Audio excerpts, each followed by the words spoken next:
उत्कृष्ट कृषिर राज्य आम ओडिशा। कृषि उपरे निर्भर करुथिबा एठिकार अधिवासी माने गोपालन, छेली पालन, माछ चाष एवं कुकुड़ा चाष परी लाभजनक चाष करिथांती।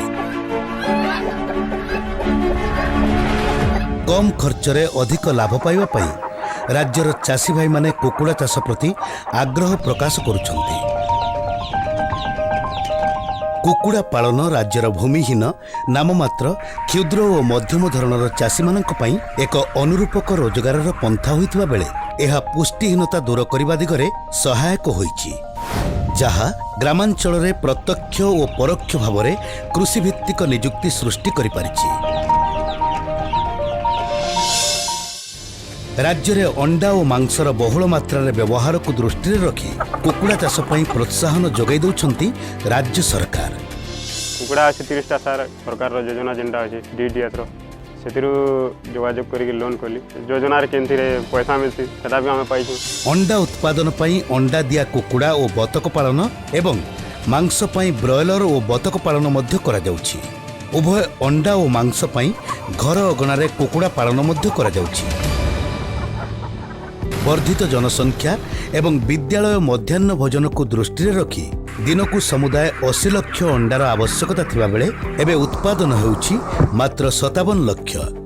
आम राज्यर निर्धारित आवश्यक अंडा उपलब्ध पई सरकारक तरफ विभिन्न योजना मान करा जाई अछि एवं इतिमध्यरे बाहर राज्यरो अंडा आमदानी ह्रास पाइछि। आम राज्य 2020 सुद्धा अंडा उत्पादन क्षेत्र में स्वावलंबी हेबा दिगरे अग्रसर होउछि। ग्रामांचल रे कुकुड़ा चाष पई उचित मूल्य रे कुकुड़ा चिया जोगाई दउछंती सरकार। आउ एहाकु सहजरे उपलब्ध करिबा पई राज्यर 58 गोटी कुकुड़ा चिया उत्पादन केंद्र मध्य प्रतिष्ठा करा जाइछि, जाहाकि राज्य सरकारक द्वारा परिचालित करा जाउछि। ता सहित 8 गोटी कुकुड़ा और 2 गोटी बतक फार्मरू दिनिकिया कुकुड़ा और बतक चिया उपलब्ध करा जाई सुलभ दर रे जोगाई दिया जाउछि। एहा छड़ा उपभोक्ता मानक पाखरे स्वास्थ्य उपयोगी मांस पहुंचाइबा पई आधुनिक प्रक्रियाकरण को गुरुत्व दिया जाउछि। सद्य कुकुड़ा मांस जोगाइबा पई नूतन भावे चिकेन फ्रेश विक्रय केंद्र खोला जाई अछि। जीविका निर्वाह और व्यावसायिक भित्तिरे कुकुड़ा चाष पई अनुकूल वातावरण सृष्टि करा जिबा सहित विभिन्न प्रकार प्रोत्साहन जोगाई दिया जाउछि।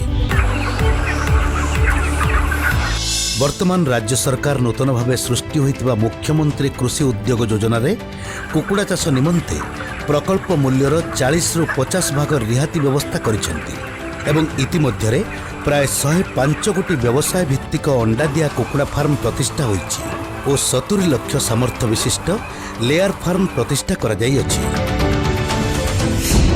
एथि सहित उत्साही उद्योक्ता माननको आर्थिक सहायता पाई कृषि सहायता केंद्र, आपिकल, राष्ट्रीयकरण बैंक, नाबार्ड एवं समवाय बैंक द्वारा सठिक मार्गदर्शन दिया जाउछि।